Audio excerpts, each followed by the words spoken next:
enjoying? Well, it's always exciting, the end of signing day. You know, it's emotionally draining too, because a lot of hard work has gone into today everywhere across the country. And I want to start by saying it's impossible to put together a quality signing class without a total team effort from so many people.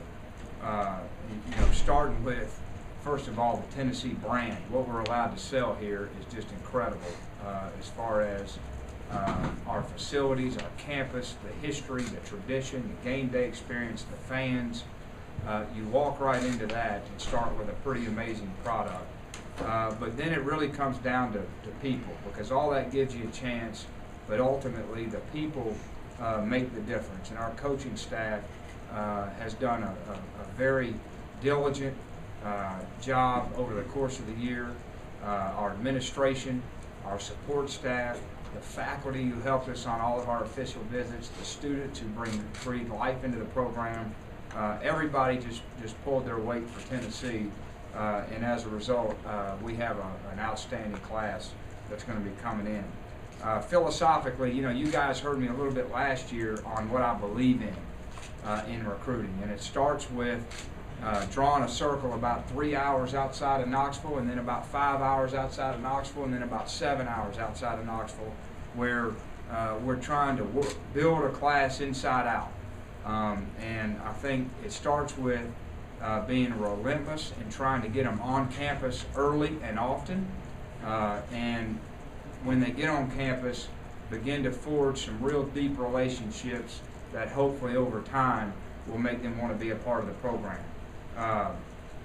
You look at the breakdown just from the states. We signed 7 guys in the state of Tennessee, and the data shows that you're never going to be able to have, at least anytime soon, 15 or so guys that some of the other schools can get in state. So when you do have quality football players, which we will every year, it's very important that we get them. And 2 years in a row now, I've just been real pleased with the job everybody's done on our staff in getting some outstanding football players from Tennessee, and that's where it starts. Certainly, when Tennessee has won in the past, they've done well in Georgia.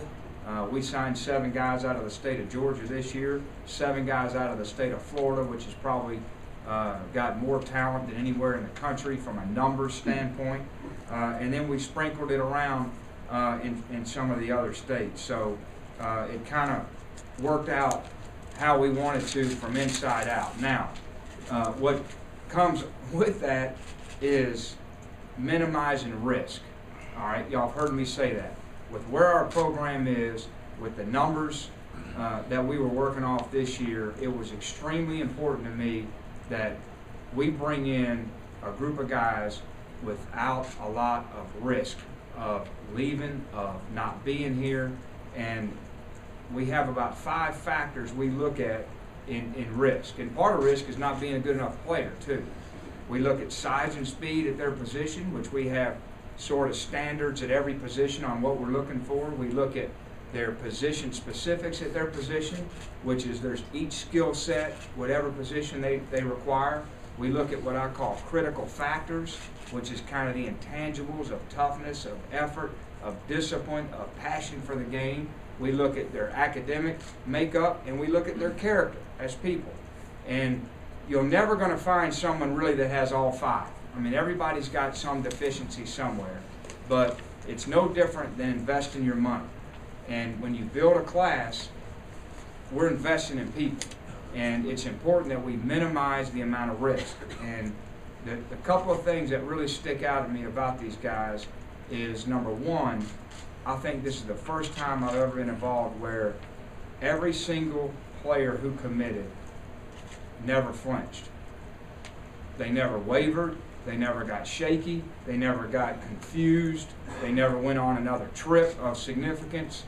And so I think that is a real testament to the quality of people that we had and the type of recruiting that we do that's done for the long haul. And you look at the academic makeup of this class, they're averaging over a 3.0 core and a 20 ACT. And I know we're charged with winning games, all right, but being able to get guys to stay through the course is just as important. You know, John wrote a great article on the '07 class, and it sums it up. It doesn't matter what your ranking is, it only matters what those guys do over the next 4 years. And I think only 5 guys out of that class played of any significance. So it was very important to me that we try to get guys who 4 years from now, we're going to say, you know what, it's a whole bunch of guys who had great contributions to the program. You look at our needs, every position I feel like was helped, all right, with some quality, size, speed, tough, outstanding players, every position. And that's rare. We needed help everywhere because we lacked considerable depth. And you know, the breakdown is as good as I think you can do it with 5 D-line and 5 O-linemen. We needed to get bigger and better up front.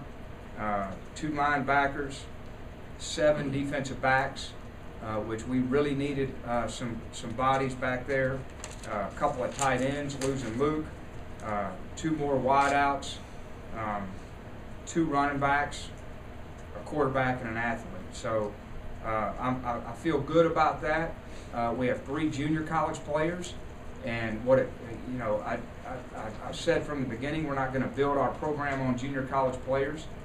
So when we do go after them, it's going to be at a significant position of need, and they're the right kind of guys. And I think the best statement about these guys is all 3 of them have 3 years of eligibility, which is important to me because that gives them time to buy into the culture and gives them that extra year on the back end where they really can be great players. Everybody's certainly talking about our finish. I think we had 5 quality guys down the stretch in the last week, which was big for us. But sometimes we get so caught in the finish we lose sight of some of the other guys. So I'm really proud of what our coaches accomplished. I am. I think the future is bright, but I also need to remind everybody that only time will tell what this class is. And it's now our job to get them here. It's our job to coach them. It's our job to mentor them. It's our job to motivate them. It's our job to support them academically, and hopefully they leave out of here doing some real special things. So with that, we'll open her up. Derek, last year on signing day, it was almost like you were trying to temper expectations. And I'm still trying to do that. You seem more excited about this class, though. I don't know if it's because you had a year. Well, I know these guys. You know, I had 2 weeks to get these other guys, and so I suspected we had some good ones, but you know, I didn't recruit Juwan James, and I did James Stone, but I only knew James for a week, and so you know, I feel like I have a better feel for the kind of players and the kind of people these guys are. Now, I say that with a lot of caution because it's not an exact science. I mean, we don't know. And but I do think we've done a pretty good job of minimizing risk. You talked about the 7 defensive backs, kind of just hammering away at that position.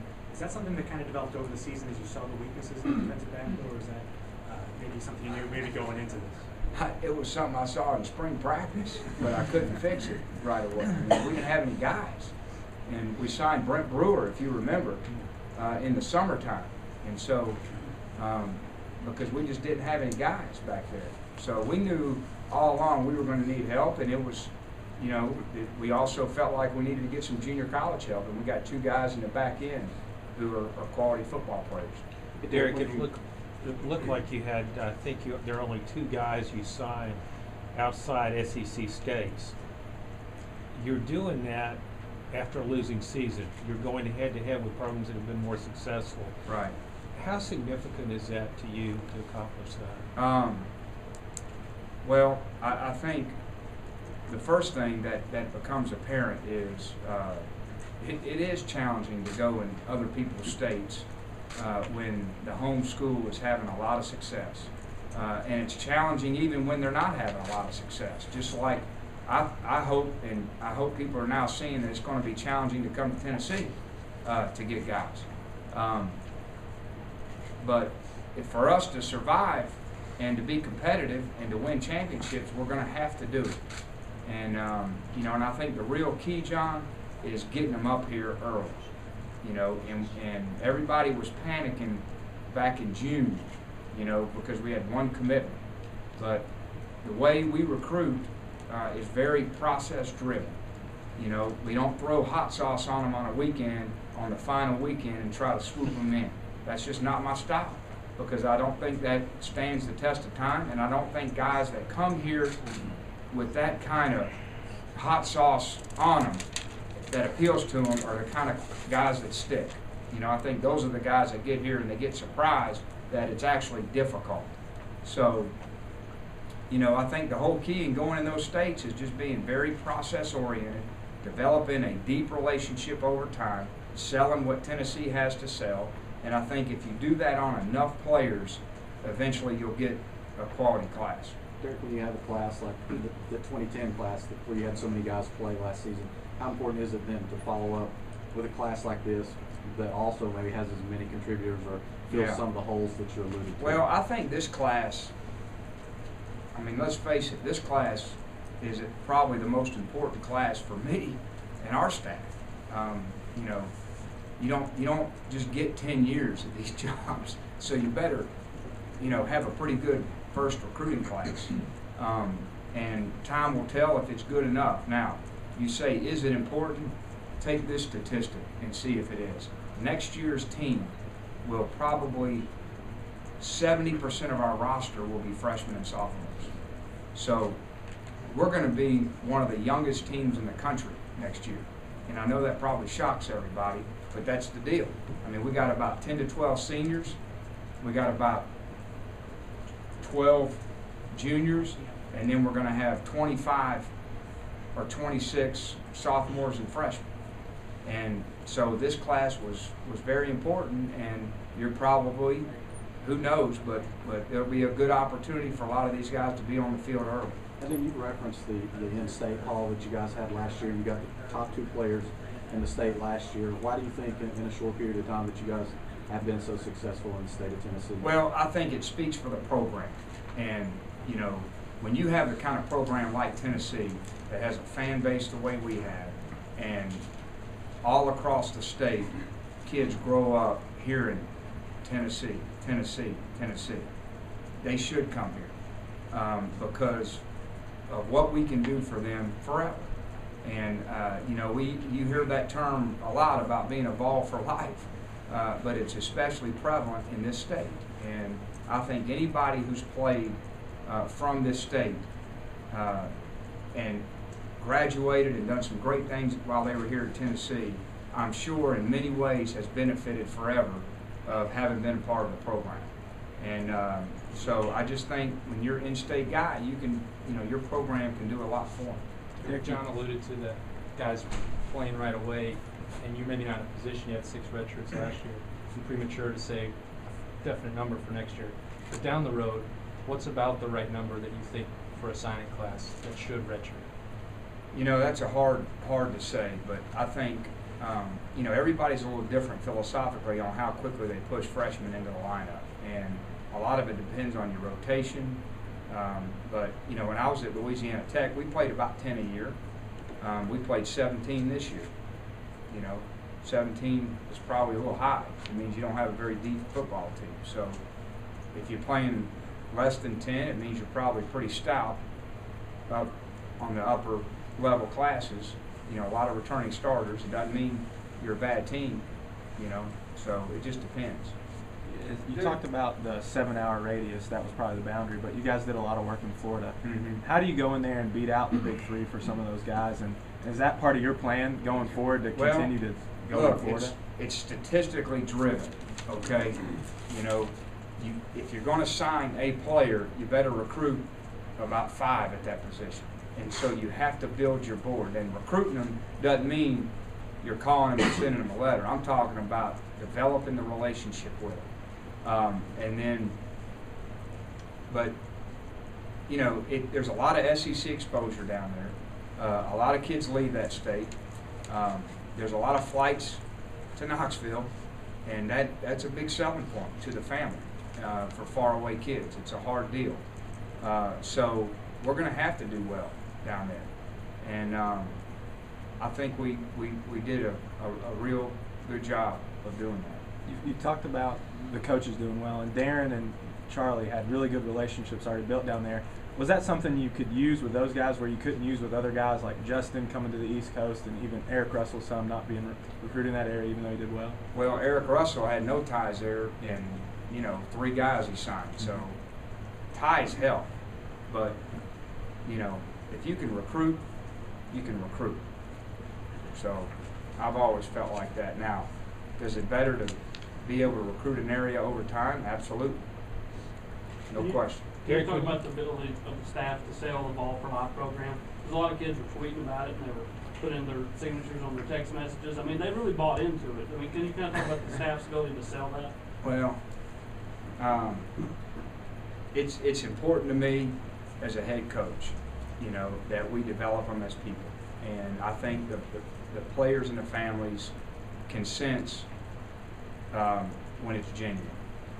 You can't fake it. And so it's something that is important to me, and I think it's something that we kind of branded, you know, about 8 months ago, and they, you know, they were the ones that kind of got it going.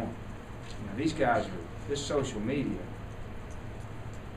I mean, it's unbelievable, and they become the best recruiters, you know, and I used to have to worry about, you know, the street guys out there, but now you're worrying about the other commitments at other schools. You know, I mean, I'm already developing a file of future recruiting coordinaters when they graduate, who I'm hiring. It's unbelievable the influence some of the players have on each other. But again, if you develop a relationship the right way, over time, they're not going to turn on you. Derek, much was made about Georgia's great in-state recruiting bounty this year, the dream team that Georgia built its campaign on. Talk to a player that you signed who wasn't asked to be a part of the dream team, and maybe he thought some of the other commitments to Tennessee were below the radar. How did you feel about the evaluations you did of those guys, and just maybe if that's true, if you think those guys might be underrated? Here's what I do, okay? And this is not a disrespect to the other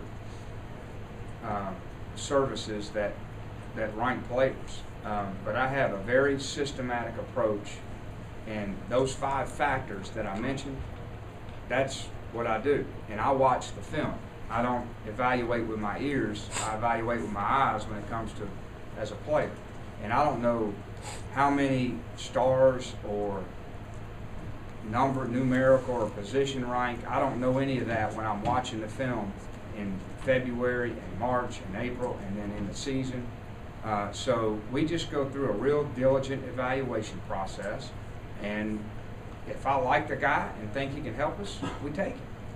And I think there was a lot of criticism early, you know, in the summertime about some of these guys, but you know, they really performed the way I'd hoped their senior year. They had phenomenal senior years. And so I trust our process. I do. Does that mean we're going to make mistakes, all right? But we continue to learn from them. I keep all our sheets on our guys and review them in 2 years and 3 years to see what did we hit on, what did we miss on. So you got to constantly grow as an evaluator. But I think the mistake you make is when you stray away from what you believe and what you see, and you just got to trust.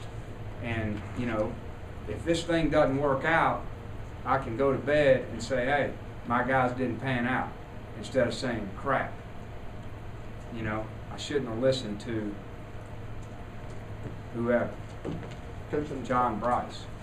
On that, I mean, You're over there laughing. in that same vein, I mean, how important is trusting those early evaluations? And you talked about But not losing let me, any and let me commitments. back up, and I mean this, because you know, I keep saying minimizing risk, and I don't think I don't think, and I'm going to address the whole rankings and services and all that, because I think it's such a big thing out there, and that's okay. But I do believe that most of those guys, and I don't want to speak for them, are strictly evaluating the talent, the size and speed and talent level of the player. And that's fair. And they're probably home running it on that. But there's a lot of factors that go into whether that talented player can fit in your program and be a good player over the next 4 years. And so in defense of the rankings, I'm defending the rankings right now, because I don't think they hold themselves out to say, we're evaluating this, we're evaluating their academics, we're evaluating their character. They don't really do that. That's not what they do. They evaluate just straight size, speed, and athleticism of a player. So, I mean, I don't think they're wrong, is what I'm saying. What I have to do is evaluate more than that to determine whether they fit for our program and whether they'll stick, they'll stay with us, and they'll be the right fit for our systems. Does that make sense? So I'm not really beating up the rankings. I think they're looking at something differently than what I have to look at. And so that's why sometimes it can appear we take under the radar guys, and sometimes we're begging for the guys that the services think are phenomenal players because they fit too. So, you know, and I think that's why it's never 100% either way. I mean, everybody makes mistakes. It's a hard deal evaluating players. And Coach, you touched on being able to hang on to everybody, and that's, you know, you lose sight of that with the way you close, but how important is that, and how much of that is about relationships and, you know, not missing on those early evaluations and you're not trying to lose a guy? Well, I think it was two things. I think it was the great job our coaching staff did with the relationships, but I also think it speaks for the quality of the character of the guys that were committed. You know, because when they said, I'm coming, they were men of their word. And that I'm going to tell you, that means a lot to me. And so, is that big? Yeah. I sat there for 2 weeks, the last 2 weeks of January, going, something's happening, guys, and we're missing it. Because I've never, who's talking to somebody? Who's on this? Where's a guy going? My guy's fine. My guy's fine. He's good. He's good. I'm going. Something ain't, it's never happened. It was eerily silent Sunday night after the last weekend. It put a pit in my stomach because it was too good. Would you say that was part of your evaluation process, though? Because those kids, those families were guys that would go the distance, you think? Well, that's what I'm saying about those 5. You know, that was part of it. Derek. Yeah. Every year, Tennessee has key matchups against teams like Florida, Alabama, and the conference games like Oregon. These are big opportunities for players to shine on national TV. Does that ever come into play during your recruiting? Well, you know, most of the people we recruit against have the same exposure that we have. So, and we're playing the same team. So, you know, when we're recruiting a guy against one of our SEC East opponents, it's hard for me to sell that we're on TV all the time, because so are they. I think what that does is it gets us in the door with some of these really good players. So the exposure, the kids know. You know, I think the SEC, the success that this league has had, it speaks volumes. You know, and I think it did help us on some guys when we were recruiting out of conference.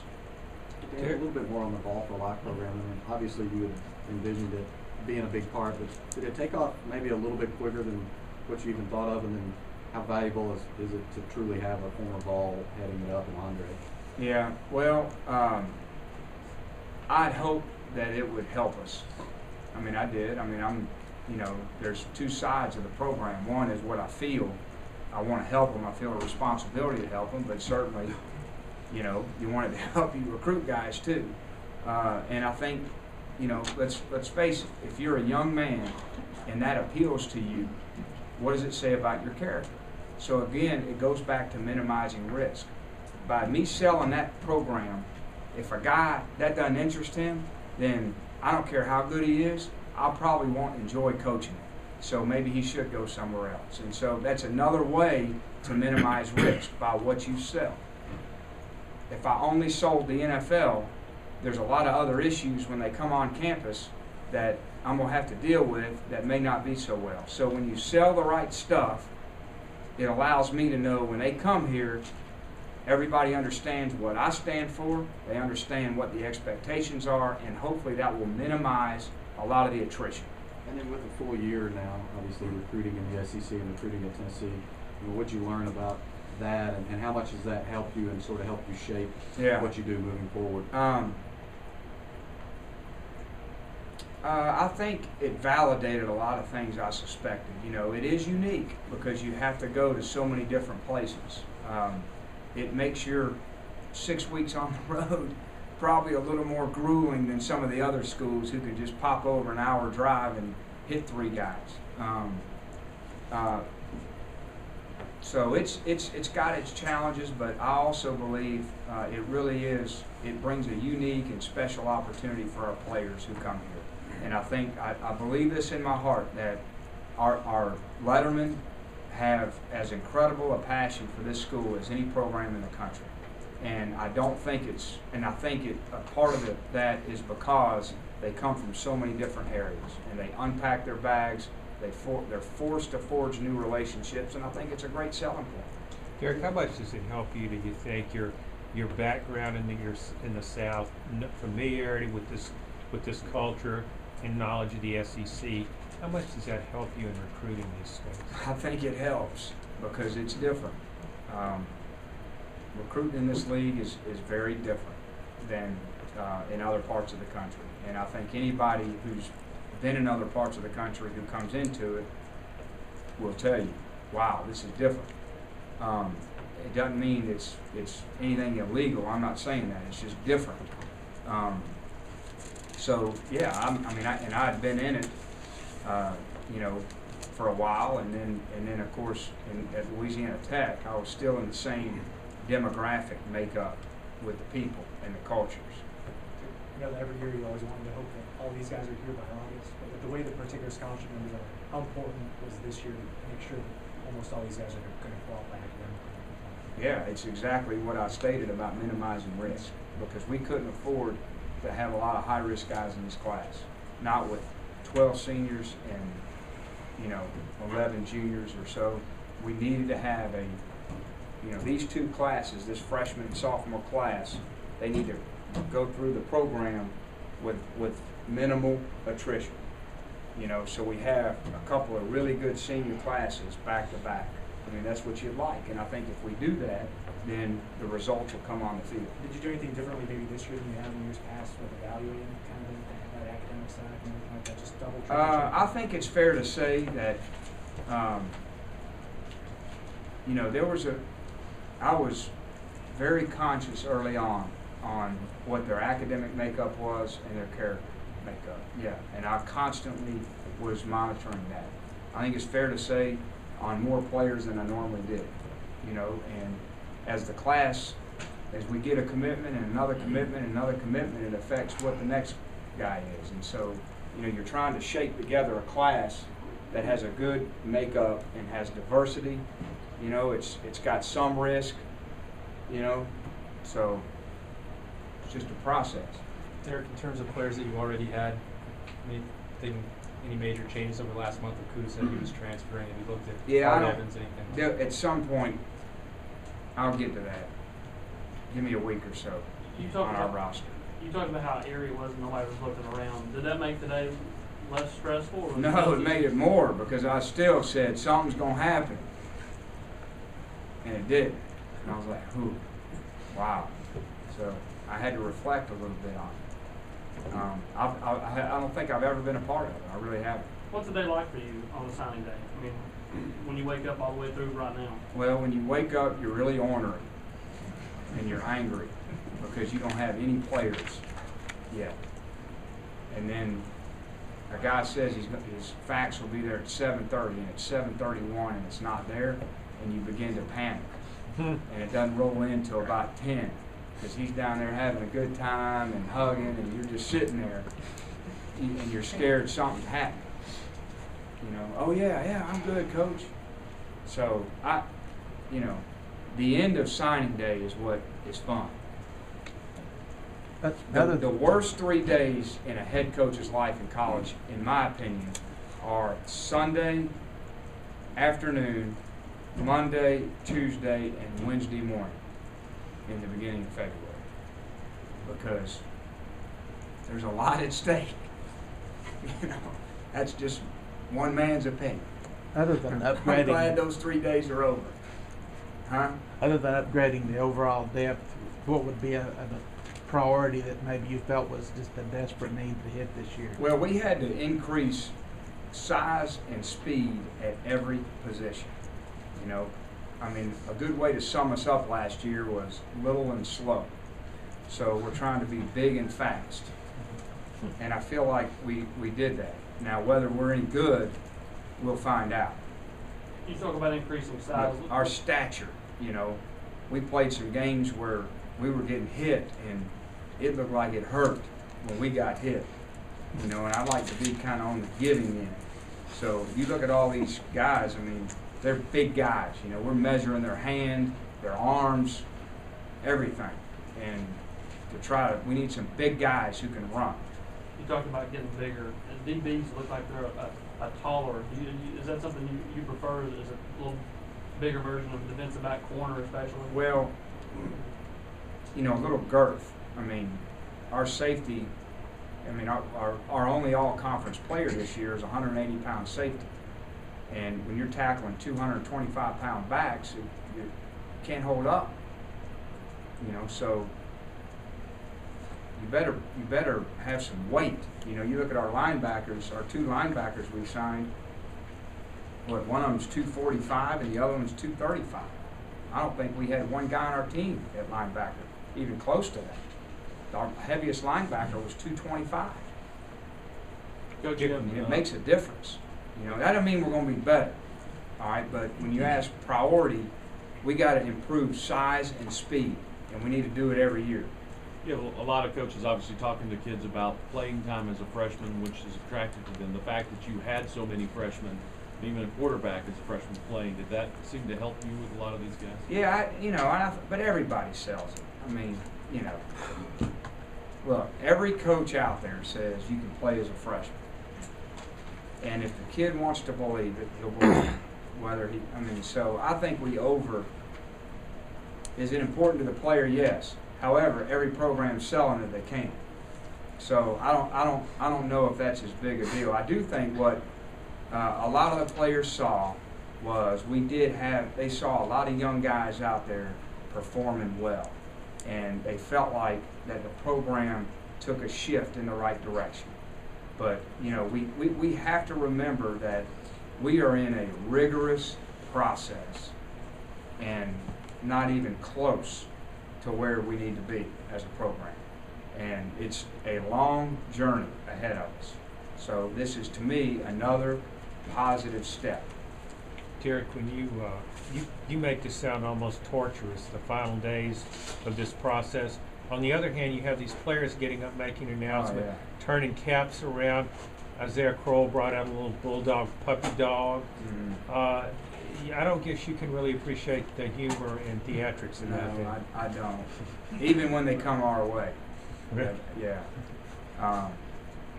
Most of the time, though, when those guys are up there on TV, the school that's going to get them knows they're getting them. And I tell our coaches, if you don't know we're going to get them, we're not getting them.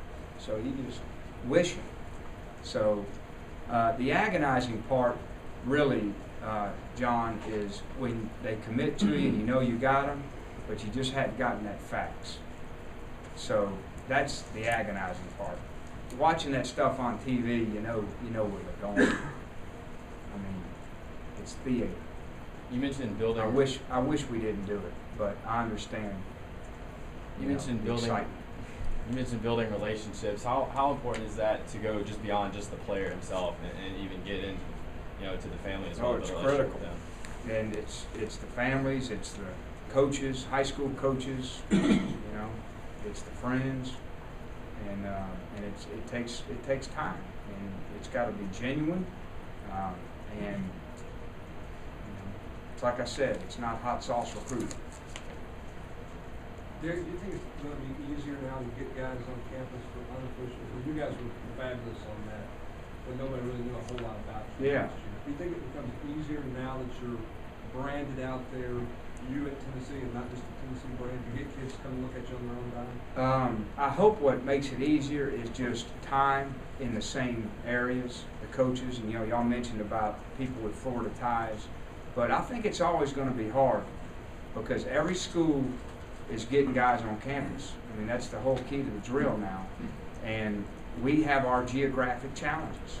I mean, that's what it is, and so the key for us is having enough guys, a lot of players within that 4 or 5 hour radius that they can just pop over here.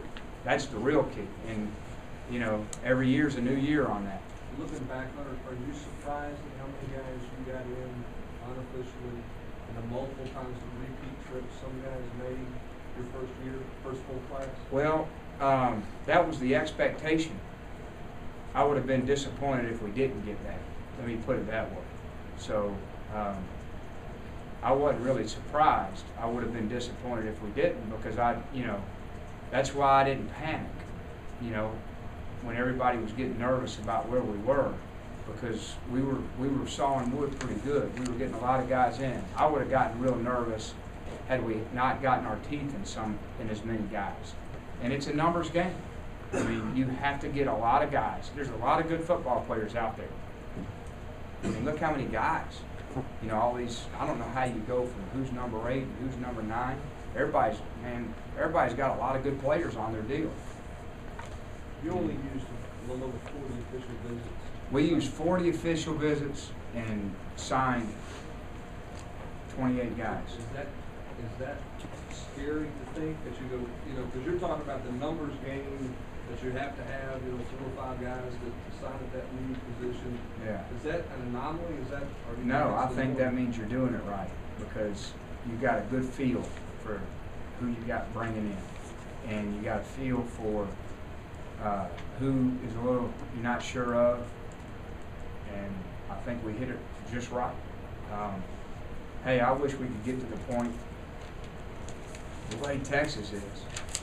They sign 24 guys, they bring 24 in on a visit, but we'll never be there, and that's okay. And I don't really want to be there, to be frank with you, because there's usually a lot of good ones there at the end. And we had about well, no, I think it was good. DB mentioned that today, or Altizer did. 40 visits, 28. That's never happened. So I guess that's good. Derek, after defensive back, it seemed like the offensive line was the other real area of emphasis. And you think back to having no starters going last fall, and now you maybe have 10, 11 guys that you could feel good Yeah, about. and that was, when I got here in my first spring practice, and my eyes popped out of my head, I knew we'd better roll up our sleeves and go get some linemen. And we were fortunate in last year's class to get the 3 or 4 that we got, and then time will tell on these guys, but there's a lot of indications that these 5 guys will have a great future. How much of a bonus was getting Alex Ford to transfer a guy with some experience, been in a major college before? Yeah, I'm excited about seeing Alex. I don't know a lot about Alex, and I won't know until we put the pads on him. So, but yeah, it's another big body guy. You can't have enough big guys, not in this league. Derek, when you're evaluating these guys, do you find yourself projecting, I think this guy can play for us right away, this guy might even start, or do you try and avoid doing that and then to give everybody kind of a clean slate when they actually come in here and start practicing? Yeah, I really avoid that. In fact, I talk about that in the recruiting process a lot. Every freshman comes in and they have a different level of adjustment. There's a physical adjustment. There's an intellectual adjustment of learning what to do. There's an emotional adjustment of leaving home. There's an academic adjustment. And no matter what he looks like in high school, how quickly he plays depends on how he makes all those adjustments. Now, what we do is we don't make decisions on redshirting guys. I never do. I mean, really until about the 8th, 9th game of the season. So we structure practice in a way that if they come here the first couple of weeks and they're not doing well, we don't panic. You know, maybe they come here and they have no clue what's going on and everything's happening fast and they look terrible. But we structure practice so we continue to coach them, we continue to develop them. We don't put them on the shelf on scout team, and I think that's why you started seeing guys game 3, game 4, game 5. You know, we did it at a lot of positions, and so I don't really project it. You know, generally every time I've tried to do that, I've been wrong. The guy I think's going to play red shirts, and the guy I said there's no way ends up being one of the better players. How many guys in this class can field punts? Man, I hope our 3 deep probably will be made up of this class at punt return. I probably shouldn't say that. Coach, can you just touch on the I mean, I hope it is, because if not, we're going to. That was a definite consideration in a lot of these DBs and wideouts. I wanted to see the return game, and certainly Devon. Devon was very appealing in his ability to do some stuff in space on the special teams. Can you just touch on the front 7 specifically, Maurice Couch and Jordan Williams, 2 guys that really look like they fill needs? Yeah, and Salisbury and Alan Carson and Legit. I feel like, you know, we have 3 really big body guys, you know, 2 more edge guys, and that's what we needed. So time will tell, but I think it'll promote a lot of competition. And you feel like Maurice is, like yeah, he was a guy we targeted. I mean, we targeted Maurice Couch back in February, you know, and the first time I saw his film. And we were very fortunate. Our coaching staff did a great job with him, you know, because we felt like we needed some junior college help. Coach, thank you. Okay, thanks, guys.